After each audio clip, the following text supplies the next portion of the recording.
नमस्कार विद्यार्थी मित्रांनो, दिनांक 8 सप्टेंबर 2025 म्हणजे आज संत गाडगेबाबा अमरावती विद्यापीठानं एक पत्र काढलं आणि ती आहे PhD रजिस्ट्रेशन प्रोसेस 2025 अंतर्गत नेमकी कुठली कारवाई करायची.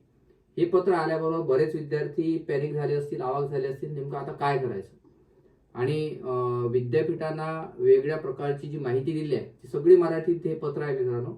तरी देखील या पत्राचा योग्य अर्थ लावण्यासाठी मी तुमच्याकडे व्हिडिओ स्वरूपात आलेला आहोत. त्यामुळे अनेक तुमचे मेसेज येत आहेत आणि नेमकं काय करायचं आहे तर त्या संदर्भामध्ये आपण थोडक्यात बघू. हे पत्र अमरावती विद्यापीठाअंतर्गत सगळ्या संशोधन केंद्राला हे त्यांनी मेलद्वारे पाठवलं आणि आपल्यापर्यंत ते व्हॉट्सअपद्वारे आलेलं आहे. 2023-24 आपलं हे सत्र आणि त्या सत्राची कोर्स वर्कची परीक्षा 25 ला झाली हे सगळ्यांना माहीत आहे. आणि जे विद्यार्थी ऑलरेडी MPhil आहेत आणि ज्यांनी ऍडमिशन घेतलेली आहे किंवा जे विद्यार्थी नेट सेट करून PhD ला ऍडमिशन झाली होती आणि ते विद्यार्थी कोर्स वर्क देऊन उत्तीर्ण झाले होते, तर त्या सगळ्या विद्यार्थ्यांना नेमकं आचार्य पदवी नोंदणीबाबत इथं काय उल्लेख केला आहे, नोंदणीबाबत. म्हणजे अजून तुमचं रजिस्ट्रेशन झाले नाही, आता PhDचं सिनॉप्सिस झाल्यानंतर तुम्हाला नोंदणीची प्रक्रियेला सामोरे जायचं आहे. ठीक आहे. त्यामुळे या पत्रातला महत्वाचा भाग, परंतु महत्वाच्या मुद्द्याच्या स्वरूपामध्ये थोडक्यात सांगेल.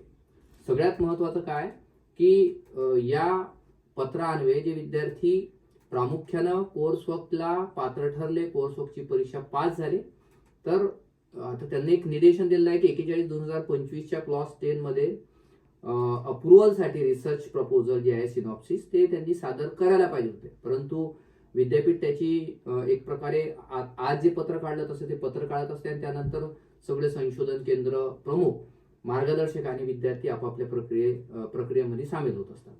परंतु मी याआधी खूप आधी ही सगळी प्रोसेस आपल्या कोर्स वर्कच्या PhDच्या ज्या ऑनलाईनचा ग्रुप आहे त्यामध्ये टाकली होती. ठीक आहे.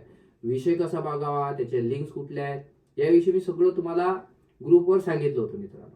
त्यानंतर सिनॉप्सिस लिहिण्याच्या संदर्भामध्ये देखील आपल्या मनामध्ये अनेक प्रश्न होते. ते देखील ऑर्डिनन्स 2025च्या नुसार कसं लिहावं हे देखील सांगितलं होतं. आता अजून तुमच्या मनामध्ये प्रश्न आहे की सर जुन्या फॉर्मॅट नुसार पत्र सिनॉप्सिस लिहावा की नवीन लिहावा, त्या सगळ्या प्रश्नाची उत्तरे मी विद्यापीठाच्या कागदपत्रानुसार उत्तर देण्याचा प्रयत्न करेन. ठीक आहे. सगळ्यात पहिले महत्वाचा काय की तुम्हाला कोणत्या तारखेपर्यंत सिनॉप्सिस सबमिट करायचा आहे. हे प्रामुख्यानं संशोधन केंद्राने 25 सप्टेंबर 2025 पर्यंत सगळ्या रिसर्च सेंटरने म्हणजे संशोधन केंद्राने सगळ्या विद्यार्थ्याचे सिनॉप्सिस विद्यापीठाला सबमिट करणे गरजेचं आहे. इथे क्लिअर आहे. तारीख किती आहे, 25 सप्टेंबर 2025. ठीक आहे. ही सगळ्यात लक्षपूर्वक आहे का, 25 सप्टेंबर 2025 पर्यंत ही तुमचे सगळे सिनॉप्सिस हे विद्यापीठाला सेंटरला द्यायचे आहे. त्यामुळे आपल्याला नेमकं संशोधन केंद्राला काय काय सूचना आहेत त्या देखील वाचून घ्यायच्या आहेत एक विद्यार्थी अनाथाने संशोधक विद्यार्थी म्हणून. की एक तर क्लिअर आहे की इंटेक कॅपॅसिटीच्या पेक्षा जास्त विद्यार्थ्यांना घेता येत नाही, हे क्लिअर होतं. जेवढी इंटेक कॅपॅसिटी आहे तेवढ्याच इंटेक कॅपॅसिटीनुसार प्रवेश दिला होता आणि ते सगळी प्रक्रिया विद्यापीठानेच पार पाडली. दुसरं महत्वाचं आहे की जर जास्त दिली गेली तर सेंटर अडचणीत येतील, विद्यार्थी अडचणीत आणि ते मार्गदर्शक देखील अडचणीत येतील. असं बहुतांश होत नाही. काही ठिकाणी झालं असेल तर विद्यापीठाने चांगली कारवाई केली की त्या सेंटरला ते पत्र देखील पाठवले होते. ठीक आहे. हा एक मुद्दा क्लिअर झाला. दुसरं काय की आचार्य पदवी नोंदणी आवेदन पत्रे म्हणजे रजिस्ट्रेशनचे जे तुमचे फॉर्म आहेत ते 41/2025 दिनांक 29/5/2025 SGBO university publication gadget notification gadget part 1 यावर उपलब्ध आहे. ठीक आहे. हे सगळं त्यांनी दिलेलं आहे. त्याप्रमाणे नोंदणी आवेदन पत्र भरायचे आहे. फक्त या पत्रामध्ये थोडंसं कन्फ्यूज व्हायचं हे आहे की काही फॉर्मॅट त्यांनी आधीच्या जुन्यामधलेही काही घेतले आणि काही फॉर्मॅट जे आहे तर ते नवीन मधले देखील आहे. थोडंसं इथं काय महत्वाचं ते देखील मी थोडक्यात इथं सांगेलच पुढे.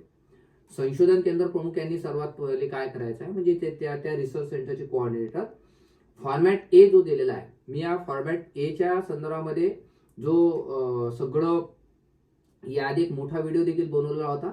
त्याच्यामध्ये सगळ्या फॅकल्टीसाठी तो फॉर्मॅट जो आहे की त्यांनी सिनॉप्सिसच्या 18 मुद्द्यानुसार ते असावं. प्रत्येक मुद्दा कुठल्या पेजवर आहे ते देखील आपण कोर्स वर्क मध्ये सुद्धा शिकवलेलं आहे. ठीक आहे. त्यामुळे appendix 2 research proposal synopsis template for PhD registration नुसार कार्यवाही करून सिनॉप्सिस सादर करावे. म्हणजे आताचा जो लेटेस्ट व्हिडिओ आपल्या ग्रुपवर आहे, तर त्या ग्रुपवर हा आपण जो appendix 2 research proposal synopsis template आहे त्याविषयी आपण सविस्तर पाहिलो. दुसरं महत्वाचं आहे की नेमकं कोणकोणते कागदपत्र सादर करावे. सगळ्यात पहिले की फॉर्मॅट ए. फॉर्मॅट ए काय आहे मित्रांनो, की तुमच्या सिनॉप्सिस मधले कोणते कोणते मुद्दे, तुमच्या सिनॉप्सिस मध्ये कोणते कोणते मुद्दे कोणत्या पेजवर आहेत आणि ते गाईडनं तपासलेले आहेत की नाही आहेत ते पाहणं. ते सगळं त्याच्यासाठी विद्यापीठ तो आपल्याला फॉर्मॅट भरून घेतो. ठीक आहे. तो फॉर्मॅट जो आहे तो विद्यापीठ भरून घेतं की त्या फॉर्मॅटनुसार म्हणजे त्या तुमच्या सिनॉप्सिस मध्ये सगळे मुद्दे आहेत की नाही हे पाहायला जातं. ठीक आहे. त्यामुळे नवीन विद्यापीठाच्या 2025च्या ऑर्डिनन्सनुसार आपण जो व्हिडिओ बनवला होता त्याच्यातले मॅक्झिमम मुद्दे त्या फॉर्मॅटमध्ये आहेतच. ठीक आहे. फक्त ते आपल्या सिनॉप्सिस मध्ये कोणते मुद्दे कोणत्या याच्यावर आहेत, व्यवस्थित आहेत की नाही हे पाहणं आपलं आणि मार्गदर्शक यांचं कार्य आहे. ठीक आहे. दुसरं महत्वाचं काय, याच्यामध्ये शोध प्रबंधाची रूपरेषा, ज्याला आपण सर्वसामान्य भाषेत सिनॉप्सिस म्हणतो, ते सिनॉप्सिस स्पायरल करायचं नाहीये. इथं त्यांनी क्लिअर केलं. साधं बाइंडिंग करायचं. साधं बाइंडिंग म्हणजे काय हो, की तुम्ही ते पेज सगळे आहेत 15-20 पेजेसचं जे तुमचं सिनॉप्सिस आहे त्याला स्टॅपलर मारा आणि पट्टी फाईल मध्ये ते जोडून द्या. ठीक आहे. म्हणजे ज्याला एक साधं जे असते ट्रान्सपरन्सी लावलेलं पट्टी फाईलचं ते स्ट्रीप फाईल जे असते ते तुम्ही त्याला करायला पाहिजे. ठीक आहे.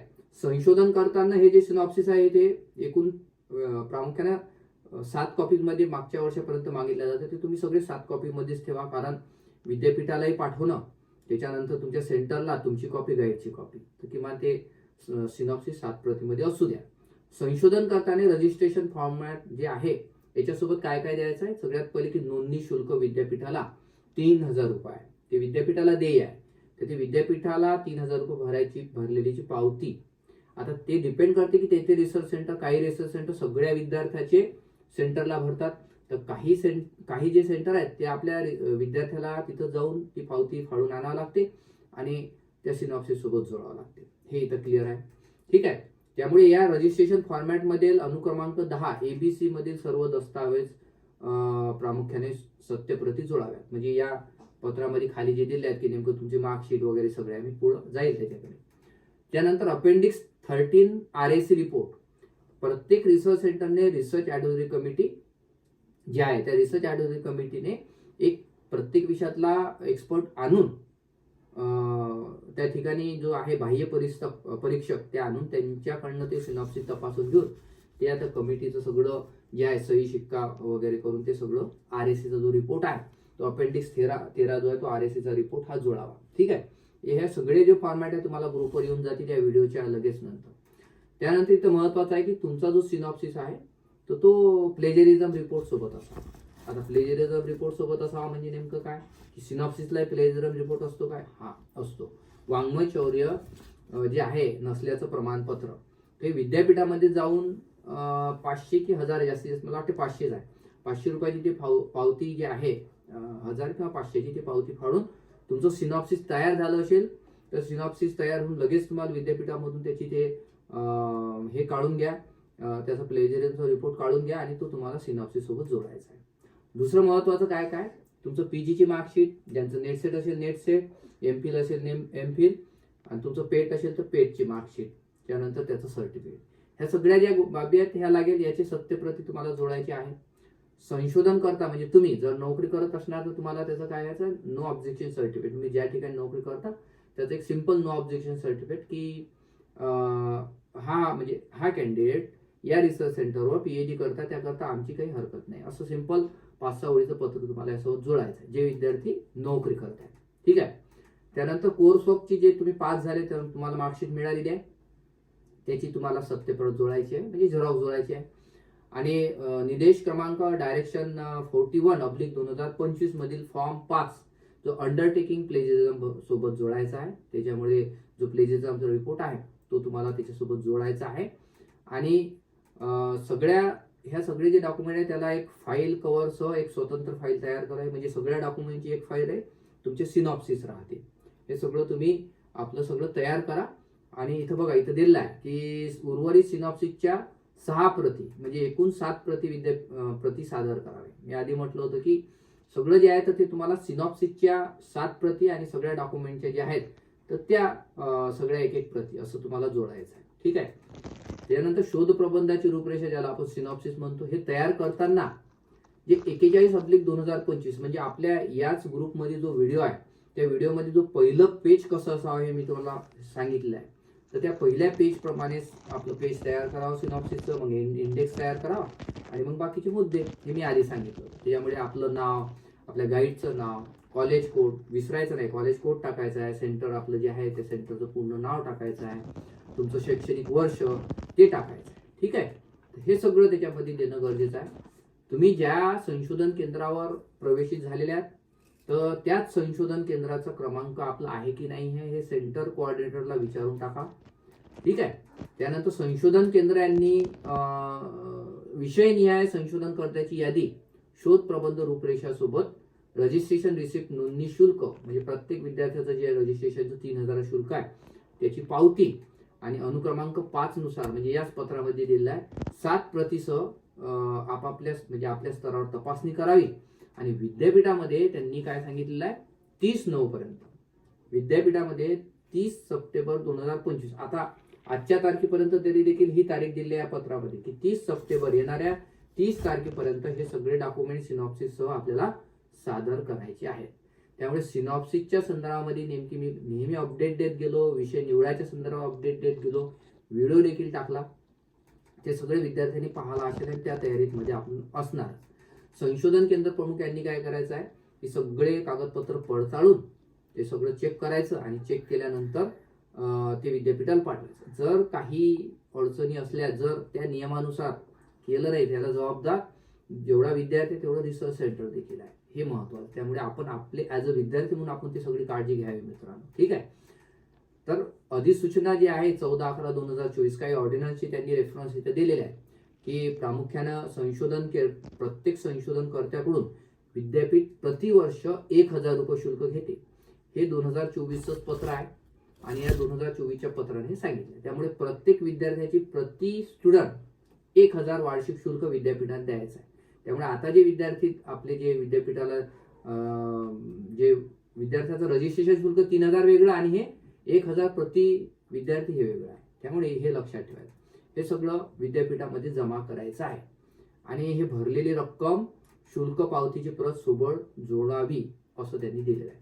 याच्यामध्ये हे सगळं मी रिपीट करतो की फॉर्मॅट ए असेसमेंट रिपोर्ट, ज्याच्यामध्ये आपले मुद्दे वगैरे काय असतात हे सगळं दिलेलं आहे. याचं मी PDF ची कॉपी तुमच्या ग्रुपवर पाठवेल. अपेंडिक्स 2 म्हणजे याच्यानंतर आपल्याला काय दुसरं जोडायचं आहे सिनॉप्सिस. ठीक आहे ना, सिनॉप्सिस जोडायचा आहे. त्याचा टेम्पलेट जे आहे मी याच्यावर व्हिडिओ बनवलेला आहे.